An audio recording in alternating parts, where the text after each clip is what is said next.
is the rise and pan, which is one of my favourite shots.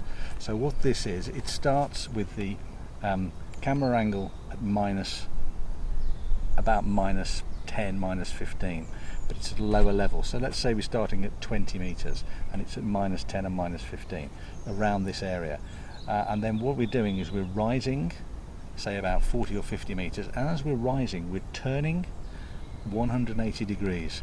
So the travel between the bottom point at 20 meters and the top point at 60 meters, there's a turn of 180 degrees smooth across that whole area. And what that does is you actually rise and you reveal where the location is, and it's an orientation to its surroundings. It's just a fantastic shot.